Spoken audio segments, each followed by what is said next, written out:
Hello students, welcome back to our channel Guruji education.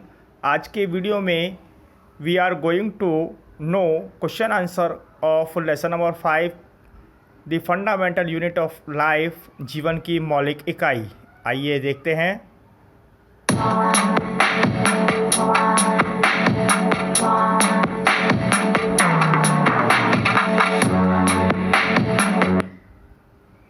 Question number 1, पादप कोशिका और जंतु कोशिका की तुलना करो। यहाँ पर हमें पादप कोशिका और जंतु कोशिका के गुणों में अंतर लिखना है और ये अंतर लिखेंगे हम सारणी बनाकर। चूँकि प्रश्न में पहले पादप कोशिका का जिक्र हुआ है तो हम पहले कॉलम में पादप कोशिका लिखेंगे और दूसरे कॉलम में हम जंतु कोशिका लिखेंगे। आइए, अंतर नंबर 1, पादप कोशिका में कोशिका भित्ति पाई जाती है जबकि जंतु कोशिका में कोशिका भित्ति नहीं पाई जाती है। अंतर नंबर 2, पादप कोशिका में रसधानियाँ बड़ी एवं पूर्ण विकसित होती हैं जबकि इनमें यानी कि जंतु कोशिकाओं में ये अनुपस्थित होती हैं या आकार में बहुत छोटी होती हैं।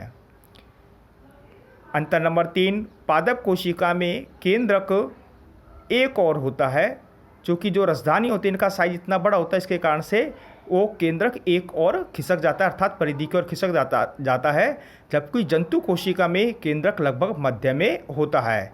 अंतर नंबर 4, पादप कोशिका में हरित लवक या क्लोरोप्लास्ट उपस्थित होता है जबकि जंतु कोशिका में क्लोरोप्लास्ट या हरित लवक अनुपस्थित होता है। अंतर नंबर 5, पादप कोशिका में गोल्जी उपकरण पूर्ण विकसित नहीं होते हैं लेकिन ये फुल्ली डेवलप्ड नहीं होते हैं, जबकि जो एनिमल सेल्स होती है, जंतु कोशिका होती हैं, उनमें गोल्जी उपकरण पूर्ण विकसित होते हैं। अंतर नंबर 6, पादप कोशिका में सेंट्रोसोम नहीं पाए जाते हैं जबकि जंतु कोशिका के अंदर सेंट्रोसोम पाए जाते हैं। प्रश्न नंबर 2, प्रोकैरियोटिक कोशिका एवं यूकैरियोटिक कोशिकाओं से किस प्रकार से भिन्न होती है। यहाँ पर भी हमको जो है अंतर लिखना है प्रोकैरियोटिक कोशिकाओं के अंदर और यूकैरियोटिक कोशिकाओं के अंदर, और यह अंतर हम लिखेंगे सारणी बनाकर। देखिएगा, जो मैं सबसे पहले आपको प्रोकैरियोटिक का अर्थ समझा देता हूँ और यूकैरियोटिक का अर्थ समझा देता हूँ। प्रो का अर्थ होता है पूर्व और कैरियोटिक का अर्थ होता है, ये शब्द आया है कैरियोन से, जिसका अर्थ होता है केंद्रक, यानी कि केंद्रक से पूर्व वाली जो कोशिकाएं हैं, केंद्रक बनने से पूर्व वाली कोशिकाएं वो प्रोकैरियोटिक कोशिकाएं होती हैं, यानी कि जिनके अंदर केंद्रक विकसित केंद्रक नहीं होता है। और जो यूकैरियोटिक कोशिकाएं हैं यानी कि जिनमें केंद्रक पूर्ण विकसित पाया जाता है। ठीक है, आइए पहले कॉलम में हम लिखेंगे प्रोकैरियोटिक कोशिकाएं और दूसरे कॉलम में लिखेंगे यूकैरियोटिक कोशिकाएं। पहला अंतर, इनका आकार प्राय है छोटा 1 से 10 माइक्रोन तक होता है। इनका आकार छोटा होता है लेकिन इनका जो साइज का जो परास है वो 1 माइक्रोन से 10 माइक्रोन के बीच होती है, जबकि जो यूकैरियोटिक कोशिकाएं होती हैं इनका आकार प्राय बड़ा होता है, यानी कि जो प्रोकैरियोटिक कोशिका उनसे कैसा होगा, थोड़ा बड़ा होगा, और इनका साइज 5 माइक्रोन से 100 माइक्रोन तक होता है। अंतर नंबर 2, इनमें केंद्रकीय क्षेत्र बहुत कम स्पष्ट होता है क्योंकि केंद्रक झिल्ली नहीं होती है। ऐसे अस्पष्ट केंद्रक क्षेत्र यानी कि इसको केंद्रकाय भी कहा जाता है, केवल क्रोमेटिन पदार्थ होता है, यानी कि केंद्रक झिल्ली जब नहीं है तो स्पष्ट केंद्र के क्षेत्र नहीं होता है और जो केंद्र के पदार्थ है उसके अंदर केवल क्रोमेटिन पदार्थ होता है, जबकि यूकैरियोटिक कोशिकाओं के अंदर सुस्पष्ट केंद्र के क्षेत्र होता है जो चारों ओर से केंद्रकीय झिल्ली से घिरा हुआ होता है। जिस प्रकार से कोशिका झिल्ली से घिरी होती है उसी प्रकार से जो केंद्रक होता है वो भी केंद्रकीय झिल्ली से घिरा हुआ होता है। अंतर नंबर 3, इनमें केवल एक गुणसूत्र या क्रोमोसोम पाया जाता है जबकि इनके अंदर अनेक क्रोमोसोम होते हैं, यानी कि एक से अधिक गुणसूत्र होते हैं। अंतर नंबर 4, इनमें केंद्रिकाएँ न्यूक्लियोलस अनुपस्थित होती हैं और इनमें केंद्रिकाएँ और न्यूक्लियोलस उपस्थित होती है। चूँकि जब केंद्रक स्पष्ट नहीं तो केंद्रिका होने का सवाल ही नहीं है, और चूँकि इनके अंदर केंद्रक होता है तो इसके अंदर केंद्रक के अंदर एक धब्बा सा दिखता है जिसको न्यूक्लियोलस या केंद्रिका कहा जाता है, तो ये होती हैं। अंतर नंबर 5, इनमें दोहरी झिल्ली से युक्त कोशिकांग अनुपस्थित होते हैं। जो प्रोकैरियोटिक कोशिका होती हैं इनके अंदर दोहरी झिल्ली वाले कोशिकांग जैसे माइटोकॉन्ड्रिया हुआ, गोल्जी उपकरण हुआ, आपके प्लास्टिड्स हुए, ये नहीं पाए जाएंगे, जबकि इन जंतु कोशिकाओं के अंदर दोहरी झिल्ली युक्त कोशिकांग उपस्थित होते हैं, पाए जाते हैं। अंतर नंबर 6, क्लोरोफिल झिल्ली युक्त पुटिका के साथ होता है। जो हरी कोशिकाएं होती हैं इनके अंदर क्लोरोफिल जो होगा वो झिल्ली युक्त पुटिका के साथ होगा, ठीक है, अलग से बिखरा हुआ नहीं तो है, पुटिका के अंदर होता है।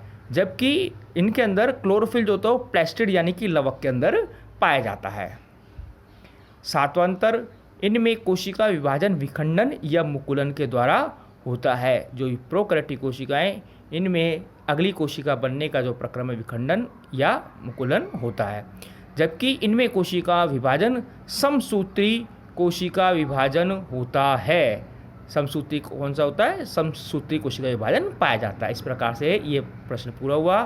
अगला प्रश्न, प्रश्न नंबर 3, यदि प्लाज्मा झिल्ली फट जाए अथवा टूट जाए तो क्या होगा? प्लाज्मा झिल्ली अगर फट जाए, टूट जाए, अर्थी की जो कोशिका को बनाए रखने वाली झिल्ली होती है बाहर वाली, अगर ये टूट जाए तो क्या होगा? आइए इसका देखते हैं उत्तर हम। प्लाज्मा झिल्ली चयनात्मक पारगम्य झिल्ली होती है जो कुछ विशिष्ट पदार्थों को ही कोशिका के अंदर आने देती है। देखिए, चयनात्मक, चयनात्मक का मतलब क्या हुआ? इसने कोशिका के अंदर आने वाले और कोशिका के बाहर जाने वाले पदार्थों का चयन कर लिया, तो इसलिए इसका नाम पड़ गया चयनात्मक पारगम्य झिल्ली। तो इसने क्या किया? कुछ विशिष्ट पदार्थों को, अणुओं को ही कोशिका के अंदर आने की इजाज़त दी और कोशिका के बाहर जाने दिया। यदि प्लाज्मा झिल्ली फट जाएगी या टूट जाएगी तो ये जो चयनात्मक या वर्णात्मक कार्य है यह नहीं हो पाएंगे और कोशिका का संपूर्ण कोशिकीय पदार्थ क्या हो जाएगा? बाहर आ जाएगा। यानी कि उसको कोई रोक टोक नहीं होगी, जो भी पदार्थ है जिसको जाना है बाहर की ओर चला जाएगा, ठीक है। तो इस प्रकार से परिणाम स्वरूप जो कोशिका होती है वो क्षतिग्रस्त या मृत हो जाएगी। प्रश्न नंबर 4, यदि गोल्जी उपकरण न हो तो कोशिका के जीवन में क्या होगा? यदि किसी कोशिका से गोल्जी उपकरण नहीं हो तो उसके जीवन पर क्या प्रभाव, यानी कि कोशिका के जो अस्तित्व है उस पर क्या प्रभाव पड़ने वाला है? इसका अंतर हम देखते हैं, इसका उत्तर हम देखते हैं। जो गोल्जी उपकरण है, ER में संश्लेषित पदार्थ गोल्जी उपकरण में पैक किए जाते हैं। जो अंतर्द्रव्य जालिका होती है जिसे कोशिका का स्केलेटन या ढांचा भी कहा जाता है, जो पदार्थ बनते हैं वो किसके अंदर पैक हो गए? गोल्जी उपकरण के अंदर, यानी कि उसके अंदर संचित हो गए। उन्हें कोशिका के बाहर तथा अंदर विभिन्न क्षेत्रों के अंदर भेजा जाता है। यानी कि जो गोल्जी उपकरण कार्य कर रहा है उसने क्या किया? इन पदार्थों को कोशिका के बाहर और अंदर भेजने का कार्य किए। तो अगर ये नहीं होगा, गोल्जी उपकरण नहीं होगा, गोल्जी उपकरण में ही क्या बनते हैं? लाइसोसोम बनता है। कुछ विशेष परिस्थितियों में सामान्य शर्करा से जटिल शर्करा भी बनती है, बनाई जाती है। तो ये 3 काम हो गए। एक तो क्या हो गया? जो पदार्थ बने हैं वो उसके अंदर पैक हो रहे हैं और पैक होने के बाद उनका क्या हो रहा है? आवागमन हो रहा है कोशिका के भीतर और कोशिका के बाहर। और कुछ विशेष परिस्थितियों के अंदर सामान्य शर्करा से जटिल शर्करा बनाई जा रही है। तो गोल्जी उपकरण यदि कोशिका में नहीं होगा तो सिंपल सी बात है, उपयुक्त सभी कार्य क्या हो जाएंगे? अवरुद्ध हो जाएंगे, रुक जाएंगे। और अगर ये काम रुक गए तो ये इतने इंपॉर्टेंट काम होते हैं तो जिसके कारण से कोशिका धीरे धीरे क्या होने लगेगी? क्षतिग्रस्त हो जाएगी, मृत हो जाएगी। इसको ठीक उसी प्रकार से हम समझ सकते हैं कि जैसे हमारे दैनिक जीवन के लिए आवश्यक जो मटेरियल्स हैं उनकी सप्लाई करने वाले ट्रक हैं, और अगर यदि उन ट्रकों का आवागमन रुक जाए तो एक समय ऐसा आएगा हमारे शरीर के हमारे पास जो भी संचित या दुकानों के अंदर जो भी सामग्री हो धीरे धीरे समाप्त होने लगेगी और हम धीरे धीरे उन सामग्री के अभाव में परेशान होने लगेंगे। तो जो सामग्री बन रही है कोशिका के अंदर वो उसका ट्रांसपोर्टेशन नहीं होगा और उस ट्रांसपोर्टेशन के अभाव के अंदर क्या हो जाएगा? ये धीरे धीरे कोशिका को हानि पहुँचाएंगे। प्रश्न नंबर 5, कोशिका का कौन सा अंगक बिजली घर कहलाता है और क्यों कहलाता है? ये हमको तो पहले ये बताना है कि कौन सा जो ऑर्गेनल्स है वो पावर हाउस है और क्यों है। आइए इस उत्तर को हम देखते हैं। माइटोकॉन्ड्रिया को कोशिका का बिजली घर या पावर हाउस कहा जाता है। क्यों कहते हैं? जीवन के लिए आवश्यक विभिन्न रासायनिक क्रियाओं को करने के लिए माइटोकॉन्ड्रिया भोजन के ऑक्सीकरण से ऊर्जा उत्पन्न करता है। माइटोकॉन्ड्रिया के भीतर जो कोशिका को कार्य करने के लिए जो ऊर्जा चाहिए, जिसको हमने रासायनिक क्रियाओं करने के लिए जो ऊर्जा चाहिए, वो ऊर्जा माइटोकॉन्ड्रिया के अंदर उत्पन्न हो रही है। और कैसे हो रही है? भोजन के ऑक्सीकरण से। और ये उत्पन्न हुई जो ऊर्जा है ATP के रूप में, यानी कि एडिनोसिन ट्राइफॉस्फेट के रूप में इसमें संचित हो जाती है, एकत्रित हो जाती है।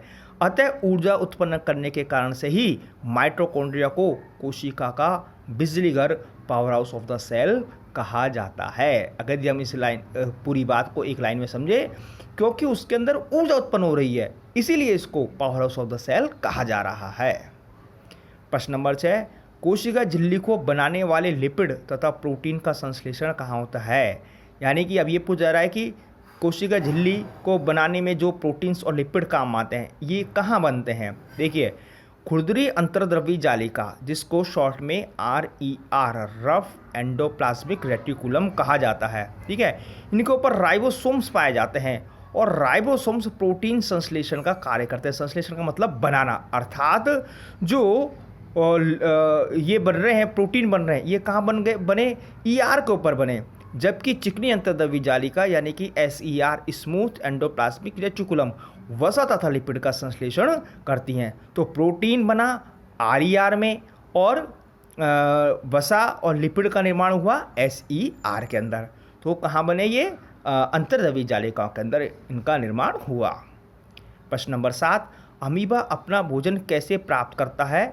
अमीबा, इसको हम समझते हैं। देखिए, जो अमीबा है एक कोशिकीय जीव होता है, ठीक है। तो ये क्या करता है, बाह्य वातावरण से अपना भोजन प्राप्त करता है। अमीबा की बारे में एक चीज़ बताता हूँ, जो अमीबा की कोशिका झिल्ली होती है, यह लचीली होती है, ठीक है। तो यह कूटपाद बनाती है, यानी कि अपने आकृति बदलने की क्षमता रखती है।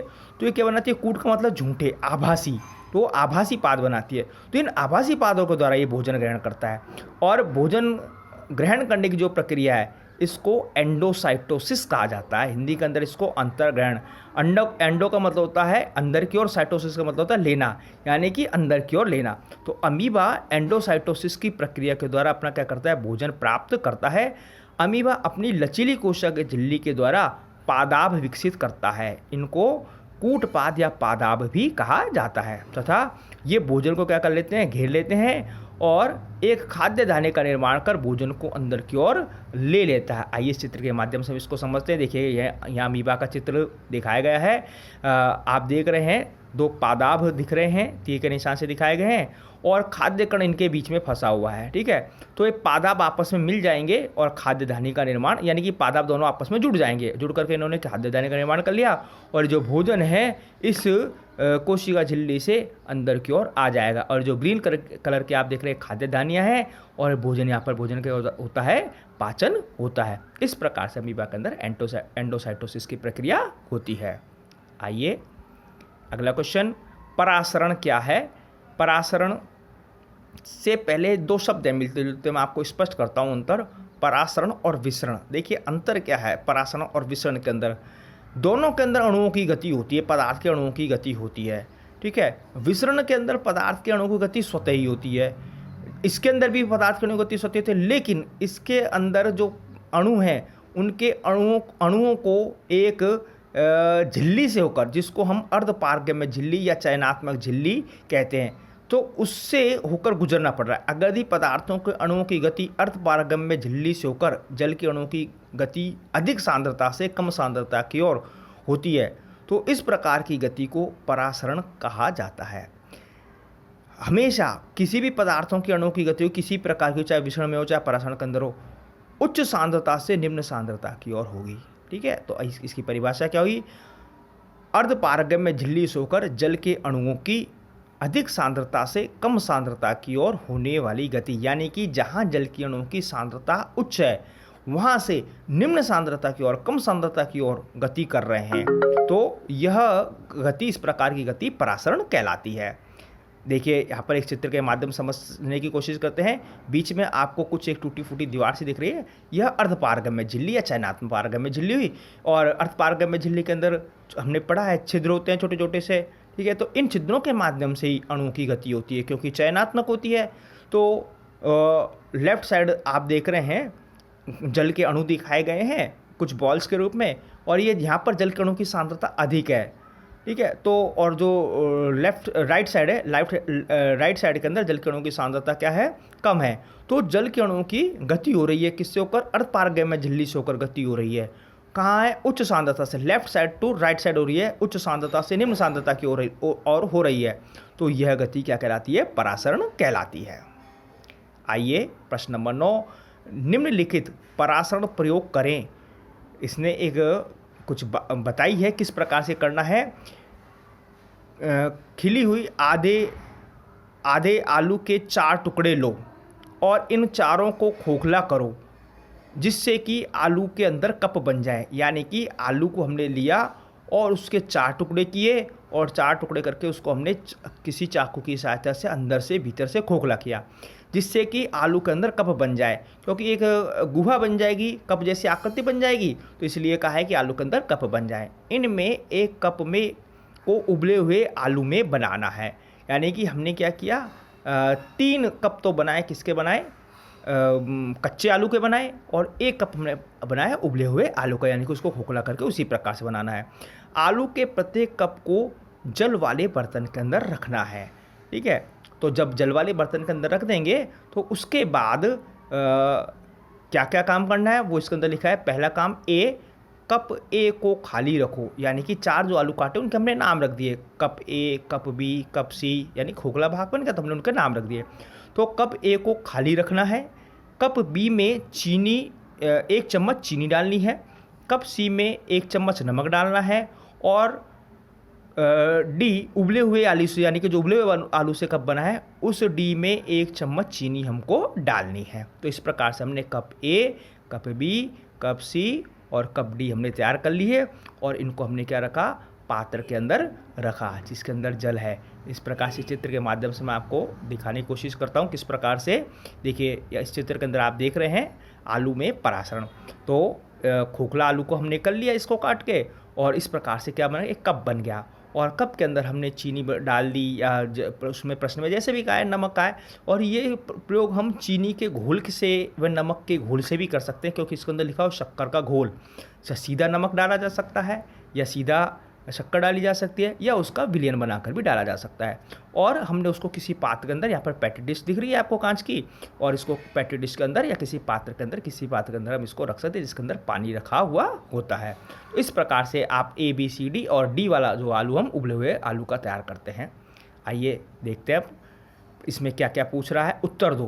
पहला उत्तर क्या देना, बी तथा सी के खाली भाग में जल क्यों एकत्र हो गया, जबकि बी और सी वाले के अंदर हमने क्या किया था, एक में हमने चीनी डाली थी 1 चम्मच, और सी आलू के अंदर हमने क्या डाला था, नमक डाला था। इसका कारण हम देखते हैं, क्योंकि बी और सी कप कच्चे आलू से बनाए गए हैं, इसलिए इनकी कोशिका झिल्ली वर्णात्मक पारगम्य झिल्ली का कार्य करती है, या चयनात्मक पारगम्य झिल्ली का, चूंकि कच्चे आलू के बने हुए, यानी कि कोशिकाएं जीवित कोशिका हैं, जिससे जल परासरण द्वारा कप बी से कप सी के अंदर चला जाता है। अभी हमने परासरण देखा है, परासरण का भी क्वेश्चन हमने देखा है।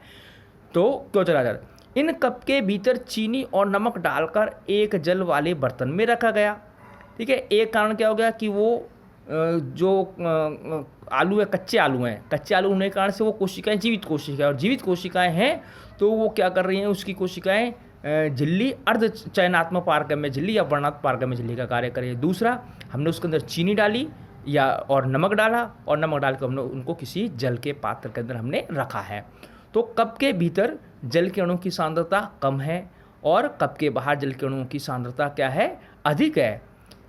हमने उसके अंदर चीनी डाली है और नमक डाला है, यानी कि जल के अणुओं की सांद्रता कप के भीतर, यानी खोखले वाला जो आलू खोखला वाला भाग उसके अंदर कम है, तो इसलिए बाहर जल के अणु की सांद्रता अधिक है। अतः जल के अणु अधिक सांद्रता, यानी कप के बाहर से निम्न सांद्रता की ओर कप के भीतर चले जाते हैं। ये 2 कारण हैं जिनके कारणों से कप बी और सी जो है उनके अंदर परासरण द्वारा पानी चला जाता है।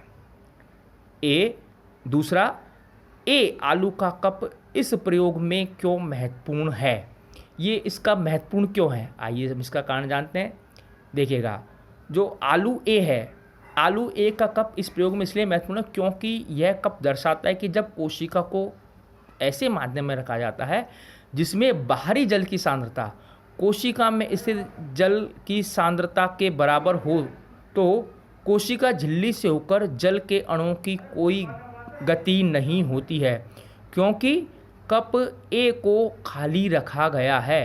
क्योंकि जल के अणुओं की गति होनी है, और चूंकि कप ए खाली रखा गया है तो उनकी सांद्रता के अंदर कोई परिवर्तन नहीं आया है। ठीक है, तो इसलिए जो है इसके बाहरी जल की सांद्रता के इसके अंदर के समान है, इसलिए कप ए जल के अणु की गति नहीं होती। चूँकि कप के भीतर भी जो कुछ चीज़ नहीं डाली गई, न चीनी डाली गई है, न कोई शक्कर डाली गई है, तो उसकी जो सांद्रता है उनसे कोई परिवर्तन नहीं है, और वो पात्र के अंदर रखा हुआ है, पानी के पात्र के अंदर रखा हुआ है, तो जल के अणुओं की जो सांद्रता है वो क्या है, इक्वल से समान है दोनों ओर, तो इसलिए जल के अणुओं की गति नहीं होती है, और इसीलिए जो है आलू इस प्रयोग के अंदर क्या है, महत्वपूर्ण है।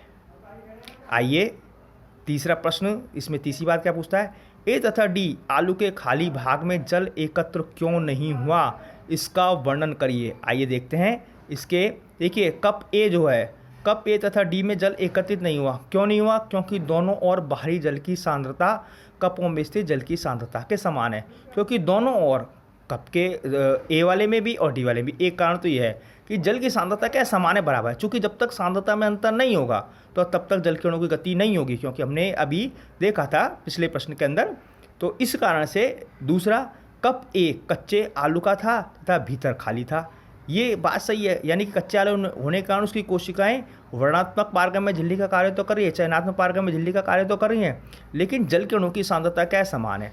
परंतु कप डी उबले हुए आलू का था, ठीक है, और उबले हुए आलू का होने और उसके अंदर चीनी रखी गई है, लेकिन उबले हुए आलू का होने के कारण से वर्णात्मक पारगम्य झिल्ली का गुण नष्ट हो चुका था, क्योंकि ये जो गुण है केवल मैंने बताया कोशिकाओं के अंदर कोशिका झिल्ली के अंदर होता है। क्योंकि जब हम आलू को बॉयल कर देंगे, उबाल देंगे, तो उसका कोशिका का यह गुण क्या हो जाएगा, नष्ट हो जाएगा। अब वो पारगम्य झिल्ली नहीं रह गई है, इसलिए इनमें जल की कोई गति नहीं हो सकी। आइए नेक्स्ट क्वेश्चन, क्वेश्चन नंबर 10, कायिक वृद्धि एवं मरम्मत हेतु किस प्रकार के कोशिका विभाजन की आवश्यकता होती है तथा इसका औचित्य बताएं। पहले शब्द को समझते हैं। कायिक वृद्धि, कायिक का मतलब होता है काया, काया का मतलब शरीर, यानी कि शरीर की वृद्धि, शरीर के बढ़ने के लिए। और मरम्मत मतलब हमारे शरीर में कोई क्षतिग्रस्त हो जाए, कहीं चोट लग जाए, कोई कट लग जाए, कहीं घाव हो जाए, तो हम देखते हैं कुछ समय बाद वो घाव भर जाता है। तो इस प्रकार जो रिपेयरिंग हो रही है और हमारे शरीर की ग्रोथ हो रही है, यानी कि हमारे से मतलब कोई भी जीव की मैं बात कर रहा हूँ, तो किस प्रकार का कोशिका विभाजन की आवश्यकता होती है। आइए इसका उत्तर देखते हैं। देखिए कायिक वृद्धि एवं मरम्मत हेतु समसूत्री कोशिका विभाजन की आवश्यकता होती है। उस स्थान की जो कोशिकाएं होती हैं समसूत्री विभाजन करेंगी, और समसूत्री कोशिका विभाजन करके एक तो शरीर की वृद्धि करेंगी, और जहाँ पर क्षतिग्रस्त भाग है, यानी कि कोई चोट लगा है, घाव लगी है, उस स्थान को रिपेयर करेंगी। समसूत्री विभाजन करके कोशिका विभाजित होती जाएंगी और उनकी संख्या उस स्थान पर बढ़ती हुई चली जाएगी। अब इसका इम्पोर्टेंस क्या है, इसका महत्व क्या है। इस प्रकार के विभाजन में एक मातृ कोशिका यानी कि मदर कोशिका जिसके अंदर सेल डिवीजन हो रहा है, कोशिका विभाजित हो रही है, कोशिका दो पुत्री कोशिकाओं का निर्माण करती है। देखिए जैसे इसका नाम है समसूत्री, सम का मतलब समान, सूत्री का मतलब गुणसूत्र, यानी कि जिस विभाजन में गुणसूत्रों की संख्या समान रह रही है तो वो समसूत्री विभाजन हुआ। अब विज्ञान के अंदर हर चीज़ अपने नाम से स्पष्ट है, तो इनमें गुणसूत्रों की संख्या मातृ कोशिका के समान ही रहती है। चूँकि एक विभाजन से दो पुत्री कोशिकाएं बन रही और गुणसूत्रों की संख्या मातृ कोशिका के समान है, तो इसलिए संतति कोशिका के सभी गुण मातृ कोशिका के समान ही रहते हैं। यानी कि संतति मतलब जो बनने वाली कोशिका है, नेक्स्ट अपकमिंग जो सेल्स है, उसके गुण कैसे हैं, मातृ कोशिका के समान है। तो ये एक तो इसका इम्पोर्टेंस हो गया। तो जहाँ हमें गुणसूत्रों की संख्या समान चाहिए, सभी कोशिकाएं समरूप यानी कि हर तरीके से समान हो, तो वहाँ पर समसूत्री विभाजन होता है। प्रश्न नंबर 11, युग्मकों के बनने के लिए किस प्रकार का कोशिका विभाजन होता है, इस विभाजन का महत्व बताएं। युग्मक का मतलब जो गुणसूत्रों का निर्माण है, अंडाणुओं का निर्माण है, यानी कि नर और मादा युग्मक। तो किस प्रकार का कोशिका विभाजन की आवश्यकता होती, महत्व है, आवश्यक है, और इसका महत्व क्या, आइए देखते हैं। देखिए युग्मकों के बनने के लिए अर्धसूत्री विभाजन होता है, यानी कि जिसमें गुणसूत्रों की संख्या आधी रह जाए, ठीक है, तो अर्धसूत्री विभाजन। महत्व क्या है, इस विभाजन में एक मातृ कोशिका विभाजित होकर चार पुत्री कोशिकाएं बनाती है, जिनमें गुणसूत्रों की संख्या मातृ कोशिका से आधी रह जाती है। जैसे इसका नाम है, अर्ध का मतलब आधा, सूत्री का मतलब गुणसूत्रों की संख्या आधी। तो अर्धसूत्री विभाजन के कारण से लैंगिक जनन करने वाले जीवों में गुणसूत्रों की संख्या निश्चित बनी रहती है। लैंगिक जनन करने वाले जीवों में नर युग्मक होता है, मादा युग्मक होता है। तो नर युग्मक में गुणसूत्रों की संख्या आधी हुई, मादा युग्मक में गुणसूत्रों की संख्या आधी हुई। तो युग्मकों का चूंकि जब निषेचन क्रिया होगी, युग्मकों का चूंकि मिलन होगा, संलयन होगा, तो गुणसूत्रों की संख्या फिर दोबारा क्या हो जाती है, पहले वाली स्थापित हो जाती है। नहीं तो अगर यदि गुणसूत्रों की संख्या मातृजीव के समान होगी, यानी जनन क्रिया में भाग लेने वाले जीव के समान होगी, तो फिर तो गुणसूत्रों की संख्या और डबल हो जानी उस आने वाले जीव के अंदर, तो उतनी ही बनी रहे। तो इसलिए ये जैसे मनुष्य के अंदर 46 गुणसूत्र होते हैं, अड़सूत्री वाजन हुआ, नर युग्मक के अंदर 23 गुणसूत्र बन गए, ठीक है, और मादा युग्मक के अंदर 23 गुणसूत्र बने, तो गुणसूत्रों की संख्या आधी रहेगी। जब ये इनका संलयन होगा, अर्थात ये मिलेंगे, तो वो संख्या 46, 23 नर युग्मक से आए, 23 मादा युग्मक से आए, इस प्रकार से वो 46 संख्या दोबारा स्थापित हो जाती है। तो इसलिए अड़सूत्री विभाजन होता है। दूसरी बात, जो गुणसूत्र निर्माण की प्रक्रिया होती है, तो गुणसूत्र निर्माण की प्रक्रिया के दौरान एक परिघटना होती है जिसको कहते हैं जीन विनिमय। तो जीन विनिमय की परिघटना से आगे आने वाली पीढ़ियों में लक्षणों में विभिन्नताएं देखने को मिलती हैं। तो ये और जो विभिन्नताएं होती हैं, ये प्रजातियों के सर्वाइव करने के लिए, प्रजातियों के विकास के लिए, उनके अंदर नए नए गुण विकसित हो, इसलिए ये विभिन्नताएं आना आवश्यक होती हैं। तो ये विभिन्नताएं आने के लिए अड़सूत्री विभाजन क्या होता है, आवश्यक होता है। धन्यवाद एवं आभार वीडियो में लास्ट तक बने रहने के लिए। अगर आपको यह वीडियो पसंद आया हो तो इसको लाइक करें, सब्सक्राइब करें। धन्यवाद।